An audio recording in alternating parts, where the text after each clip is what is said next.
Assalamu alaikum guys, welcome to Pia Creations. இன்னைக்கு நம்ம பார்க்க போகிறது இந்த கேப்சிகம் வச்சு ஒரு சூப்பரான ஒரு கிரேவி தான் நம்ம பண்ண போகிறோம், சரிங்களா? ஸோ இதுக்கு தேவை இந்த கேப்சிகமோட நம்மளுக்கு ரெண்டு வெங்காயம் தேவைப்படும். அது மட்டும் இல்லாமல் ஒரு 3 சைஸ் சின்ன கேரட் வந்துட்டு தேவைப்படும். இப்போ வந்துட்டு நம்ம என்ன பண்ண போகிறோம் அப்படின்னு பார்த்தீங்கன்னா, இது வந்துட்டு ஒரு தொக்கு மாதிரி பண்ண போகிறோம். இதை சைட் டிஷ்ஷாகவும் நீங்கள் வச்சு சாப்பிட்லாம், சாதத்தோட கலந்தும் வெரைட்டி ரைஸாகவும் குழந்தைங்களுக்கு லஞ்ச் பாக்ஸாக கொடுத்துடலாம், சரிங்களா? ஸோ நான் ட்ரை பண்ணி பார்த்துருக்கேன், நீங்களும் ட்ரை பண்ணி பார்த்துட்டு வீட்டில் எப்படி இருக்குன்னு கமெண்ட்டில் சொல்லுங்கள்.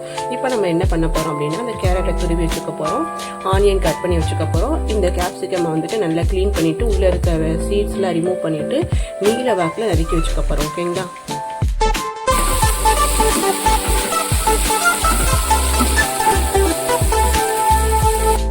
கேப்சிகம் வந்துட்டு நம்ம க்ளீன் பண்ணிட்டு வாஷ் பண்ணிவிட்டு உள்ளே இருக்க அந்த சீட்ஸ்லாம் ரிமூவ் பண்ணிவிட்டு இந்த வாக்கில் நீளமாக வந்துட்டு நம்ம வந்துட்டு கட் பண்ணி எடுக்க போகிறோம், ஓகேங்களா? பார்த்தீங்க அப்படின்னா நம்ம வந்து கேரட் வந்துட்டு துருவி வச்சுருக்கோம், வெங்காயத்தை வந்துட்டு இப்படி ஆஃப் மூன் ஷேப்பில் வந்துட்டு நம்ம கட் பண்ணி வச்சுருக்கோம், கேப்சிகம் வந்துட்டு இந்த நீளமான பீஸாக வந்துட்டு நம்ம கட் பண்ணியிருக்கோம், சரிங்களா? ஸோ இந்த நீளமான பீஸ் வந்துட்டு இவ்வளோ போடுறோமே வேகுமா அப்படின்றது வந்துட்டு யோசிக்க வேண்டியதில்லை.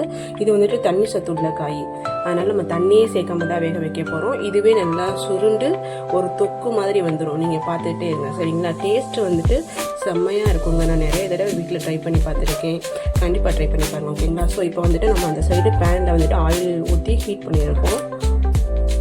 நல்லா இப்போ நம்ம ஆயில் ஊற்றியாச்சு. ஆனியன் வந்துட்டு கொஞ்சமாக போட்டுக்கிறோம். 2 ஆனியன் வந்துட்டு நம்ம கட் பண்ணி வச்சிடணும், சரிங்களா? இதுக்கு வந்துட்டு நம்ம எந்த அளவுக்கு ஆனியனும் கேரட்டும் சேர்க்குறோமோ அந்த அளவுக்கு நல்லாயிருக்கும், ஓகேங்களா? சரி, ஆனியன் போட்டாச்சு. லைட்டாக வந்துட்டு தூளுப்பு போட்டுக்கலாம், ஓகேங்களா? தூளுப்பு வந்துட்டு லைட்டாக போட்டுக்கலாம்.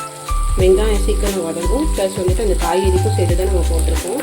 நெக்ஸ்ட்டு ப்ராசஸில் நம்ம தேவைப்பட்டால் உப்பு சேர்த்துக்கலாம், ஓகேங்களா? லைட்டாக வந்துட்டு வெங்காயம் வதங்கினா போதும். அடுத்த காய்கறிலாம் நம்ம சேர்த்துட்டு குருளை வதக்கணும், சரிங்களா? இப்போது நம்ம வந்துட்டு இந்த கேரட் வந்துட்டு சேர்க்க போகிறோம். கேரட்டு மிக்ஸ் ஆனால் ஒன்றும் பிரச்சனை இல்லை, ஏன்னா எல்லாமே வந்துட்டு ஒன்றா தான் வந்துட்டு நம்ம பண்ண போகிறோம், அதனால் மிக்ஸ் ஆனால் பிரச்சனை இல்லை.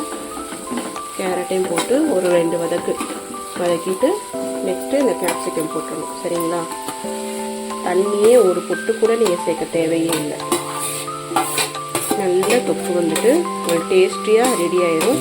இது சப்பாத்தி, தோசை, இட்லி எல்லாத்துக்கும் சைடிஷாக வச்சு சாப்பிட்லாம், வெரைட்டி ரைஸாகவும் கலந்து வச்சு சாப்பிட்லாம். நீங்கள் ட்ரை பண்ணி பாருங்கள், ஒரே ஒரு தடவை திரும்ப அதே தான் செஞ்சுட்ருக்கீங்க. நானும் இப்படி தான் வந்துட்டு ஒரே தடவை ட்ரை பண்ணிவிட்டு திரும்ப நிறைய தடவை செஞ்சுருக்கேன். இப்போ வந்துட்டு நம்ம வதக்கி விட்டாச்சு லேஸாக. இது வந்துட்டு ஒரு மூடி போட்டுருவோம். சில்லி ஃப்ளேக்ஸ் வந்துட்டு இதில் வந்துட்டு ஆட் பண்ணணும். சில்லி ஃப்ளேக்ஸ் இருக்கு இல்லையா, சில்லி ஃப்ளேக்ஸ் வந்துட்டு லைட்டாக நம்ம ஆட் பண்ணிக்கலாம். சில்லி ஃப்ளேக்ஸ் போட்டாச்சு. இதில் வந்துட்டு நம்ம சிக்கன் பொடி சேர்க்க போகிறோம், அதனால் வந்துட்டு சில்லி ஃப்ளேக்ஸ் அளவாக சேர்க்கலாம். சேர்க்காட்டியும் ஒன்றும் ப்ராப்ளம் கிடையாது, ஓகேங்களா? இப்போ வந்துட்டு கொஞ்சம் ஒரு 5 நிமிஷம் வந்துட்டு நல்லா வதங்கட்டும். அதுக்கப்புறம் உங்களுக்கு தண்ணி வந்துட்டு தெரியும். கொஞ்சம் லேசாக சுருண்டு வந்துருச்சு. இதை பார்த்தீங்களா, உங்களுக்கு அந்த தண்ணி சட்டு வந்துட்டு தெரியுதா? இதுலேயே வந்துட்டு தண்ணி வந்துட்டு நமக்கு நிறைய வரும், ஓகேங்களா? இப்போ வந்துட்டு நம்ம பார்த்தீங்க அப்படின்னா சிக்கன் பொடி வந்துட்டு இதில் ஆட் பண்ணிக்கலாம். லேசாக சேர்த்தா போதும், ஒரு ஃப்ளேவருக்காக தான். ஏன்னா அந்த தொக்கு வெரைட்டி ரைஸ் இந்த மாதிரி பண்ணுறப்போ நமக்கு அந்த ஃப்ளேவர் வந்துட்டு நல்லாயிருக்கும். இதை வந்துட்டு இப்போது நம்ம நல்லா கிளறி விட்டுக்கலாம். கிளறி விட்டுட்டு ஸ்லோ குக்கே பண்ணிக்கலாம். நல்லா வந்துட்டு தொக்கு மாதிரி சுருண்டு வர வரையும் நம்ம வந்துட்டு ஸ்லோ குக் பண்ணணும். எண்ணெய் நிறைய சேர்க்க தேவையில்லை, ஓகேங்களா? இப்போ வந்துட்டு நம்ம ஒரு 10 மினிட்ஸ் வந்துட்டு ஸ்லோ குக் பண்ணிக்கலாம். மூடி வச்சுக்கலாம். மூடி வச்சாச்சு. 10 மினிட்ஸ் வெயிட் பண்ணலாம், ஓகேங்களா? நமக்கு 10 மினிட்ஸ் மேலே ஆயிடுச்சு. நல்லா வந்துட்டு சுருண்டு வந்துருச்சு, பார்த்தீங்களா? ஸோ எந்த அளவுக்கு நம்ம நீளமாக போட்டோமோ அந்தளவுக்கு நல்லா சுருண்டு வந்துருச்சு, நல்லா மசிஞ்ச மாதிரி வந்துருச்சு, பார்த்தீங்களா? இந்த மாதிரி நல்லா மசிஞ்சு வந்துருச்சு. இது இன்னும் கொஞ்சம் நல்லா சுருள கிளறி இறக்கிக்கலாம், ஓகேங்களா? ஸோ நம்மளுக்கு குடமிளகா தொக்கு ரெடி ஆயிடுச்சு. இதோட நீங்கள் வந்துட்டு முட்டை வந்துட்டு போட்டு ஸ்க்ரம்பிள் பண்ணால் இன்னும் கொஞ்சம் டேஸ்ட்டாக இருக்கும்.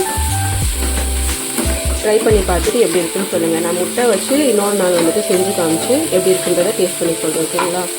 ஸோ இது வந்துட்டு நமக்கு ரெடி ஆயிடுச்சு. பார்த்தீங்க அப்படின்னா நம்மளுக்கு அழகாக உதிரி உதிரியாக வந்திருக்கு பார்த்தீங்களா.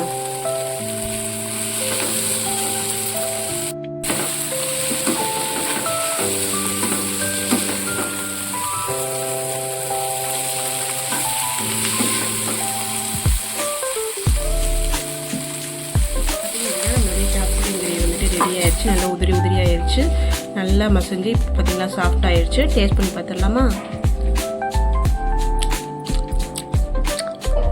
செம்மையாக ஃப்ளேவர் இறங்கியிருக்கு.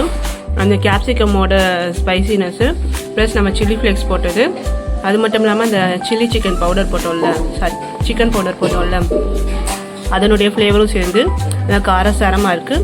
கண்டிப்பாக வந்துட்டு வெரைட்டி ரைஸ்க்கு நல்லா ட்ரை பண்ணலாம். நீங்களும் வீட்டில் ட்ரை பண்ணி பார்த்துட்டு எப்படி இருக்குன்னு கமெண்ட்டில் சொல்லுங்கள். Happy tasting. வீடியோ ஃபுல்லாக பார்த்துட்டு சப்ஸ்கிரைப் பண்ணுங்கள், லைக் பண்ணுங்கள், ஷேர் பண்ணுங்கள், கமெண்ட் பண்ணுங்கள். தேங்க்ஸ் ஃபார் வாட்சிங்.